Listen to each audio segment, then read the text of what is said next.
Isaac Newton fue uno de los científicos más relevantes, polémicos e influyentes de todos los tiempos. Contribuyó a inventar el cálculo, explicó la gravedad e identificó los colores que componían la luz blanca.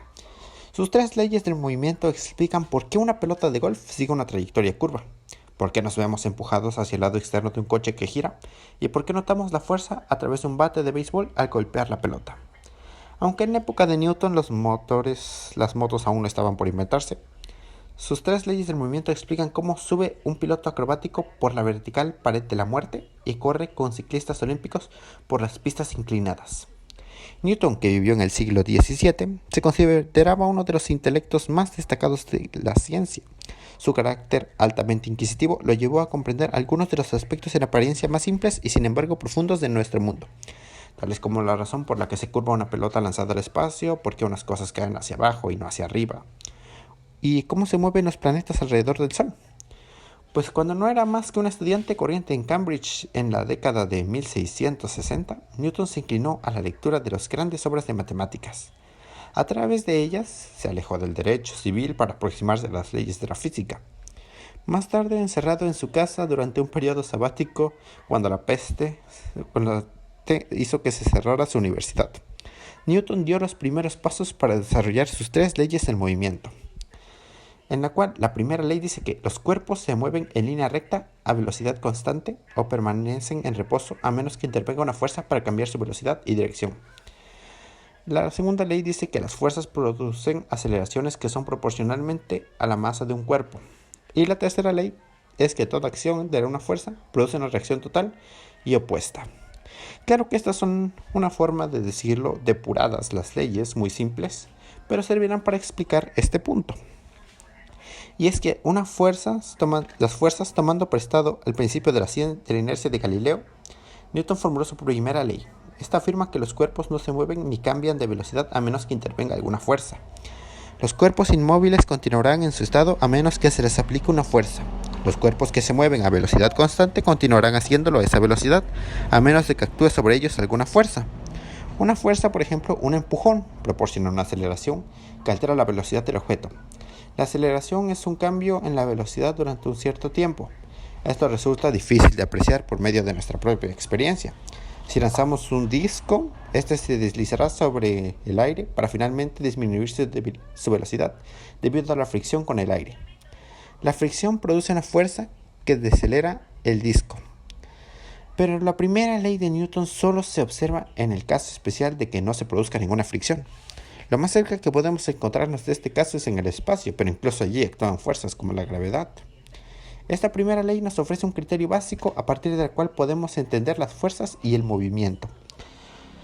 Aceleración. La segunda ley del movimiento de Newton establece la relación entre la magnitud de la fuerza y la aceleración que produce. La fuerza que se necesita para acelerar un objeto es proporcional a su masa. Los objetos pesados, o mejor dicho, los que tienen una inercia considerable, requieren una mayor fuerza para acelerarse que los objetos ligeros. De modo que para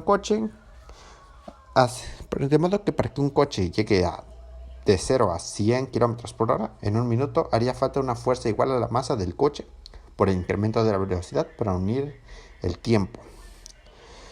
Isaac Newton fue el primer científico que mereció el honor de ser nombrado caballero en Gran Bretaña, pese a ser holgazán y distraído en la escuela, y un estudiante corriente en la Universidad de Cambridge. Newton floreció repentinamente cuando la peste obligó a cerrar la universidad en el verano de 1665. De vuelta a su casa en Lincolnshire, Newton dedicó toda su atención a las matemáticas, la física y la astronomía, e incluso sentó las bases del cálculo. En esa época elaboró una primera versión de sus tres leyes del movimiento y dedujo que la ley de la inercia del cuadrado para la gravedad. Tras este notable estallido de ideas, Newton fue elegido para ocupar la cátedra lucasiana de matemáticas en 1669, con tan solo 27 años. Al entrar en su atención en la óptica, Newton descubrió mediante un prisma que la luz blanca estaba compuesta por un arco iris de colores, enzarzándose en una famosa disputa con Robert Hooke y Christian Huygens sobre la particularidad. Newton describió dos obras importantes: Philosophy Natural Principle Mathematics o Principal Optics. Más adelante, Newton pasó a ser políticamente activo. defendió la libertad académica cuando el rey Jacob II trató de interferir en los nombramientos universitarios y entró en el Parlamento en 1689. Un personaje contradictorio, por una parte deseoso de atraer la atención y por otra retraído y tratando de evitar las críticas. Newton utilizó su privilegiada posición para luchar energéticamente contra sus enemigos científicos y cuando siendo una figura controvertida hasta su muerte. La segunda ley se expresa algebraicamente como F es igual a ma, en donde F es la fuerza y es igual a la masa, que sería m, por la aceleración, que sería a. O lo que es lo mismo, si damos la vuelta a esta definición, la segunda ley afirma que la aceleración es igual a la fuerza por la unidad de masa. Para una aceleración constante, fuerza por unidad de masa es invariable. Así pues, para mover 1 kilogramo de masa, hace falta la misma cantidad de fuerza, ya sea parte de un cuerpo grande o pequeño. Esto explica el experimento imaginario de Galileo, en el que se pregunta: si tiramos a la vez, ¿qué llegará antes al suelo? ¿Una bala de cañón o una pluma? Al visualizarlo nos parece que una bala de cañón llegaría mucho antes al suelo que una simple pluma, pues estamos acostumbrados a medirlo todo en términos relativos. Pero esto se debe simplemente a la resistencia del aire que mueve la pluma. Si no hubiera aire, ambas caerían al mismo ritmo y llegarían al suelo a la vez. Experimentan la misma aceleración, la gravedad, pues están atraídas de la misma manera por la misma cosa, la Tierra. Y esta ejerce una gravedad sobre todos. Para ser más precisos, esta gravedad es menos 9.8 metros por segundo al cuadrado. Esta es la fuerza que se ejerce a cada kilogramo de materia que tenga aquí. Básicamente esto simplemente dice que por cada kilogramo te atraerá 9.8 metros por segundo hacia abajo. Eso es básicamente lo que pesa por cada kilo real de materia.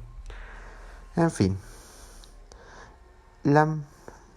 así fue como se creó la idea para que los astronautas del Apolo 15 mostraron en 1971 que en la Luna, donde no existe una atmósfera que haga disminuir la velocidad, la pluma cae al mismo ritmo que el pesado martillo de un geólogo.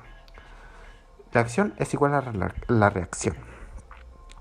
La tercera ley de Newton dice que cualquier fuerza aplicada a un cuerpo produce una fuerza igual y opuesta sobre este cuerpo. En otras palabras, para cada acción hay una reacción.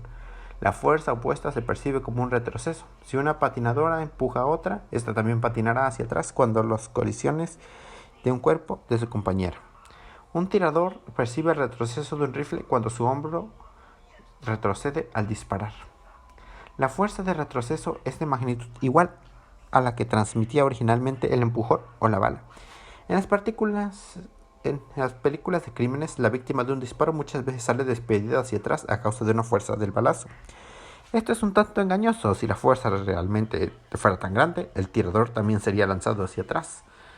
Aunque diéramos un salto hacia arriba para despegarnos del suelo, ejerceríamos una pequeña fuerza sobre la Tierra. Pero como este es tan grande, pues apenas se notaría. Y tomando en cuenta que nuestras dimensiones como personas son realmente pequeñas a comparación de las enormes dimensiones del espacio, la Tierra y el universo, realmente sí afectamos, pero no se nota en ninguna manera. En fin, con estas tres leyes, más la de la gravedad, Newton explicaba el movimiento que prácticamente todos los objetos tenían, desde las bellotas que caían hasta las balas que se disparaban desde un cañón. Armando con estas tres ecuaciones podría haber subido con total confianza en una rápida moto y acelerar hasta la pared de la muerte, si tal cosa hubiera existido en su tiempo. ¿Cuánto confía usted en las leyes de Newton? La primera ley dice que la moto y el motociclista continuarán viajando en una dirección y una velocidad determinada. Pero mantener la moto en movimiento en un círculo, de acuerdo con la segunda ley, haría falta una segunda fuerza que cambie su dirección continuamente. En este caso, aplicada por la pista a través de las ruedas. La fuerza requerida es igual a la masa de la moto y la del motociclista multiplicada por su aceleración. La tercera ley explica la presión ejercida por la moto sobre la pista, al tiempo que se establece la fuerza de reacción. Esta es la presión que mantiene unido al conductor acrobático a la pared inclinada. Y si la moto va lo suficientemente rápido, puede incluso correr por una pared vertical. El conocimiento de las leyes de Newton es incluso en la actualidad prácticamente todo cuando necesitamos para describir las fuerzas que intervienen al conducir un coche en una curva o a toda velocidad.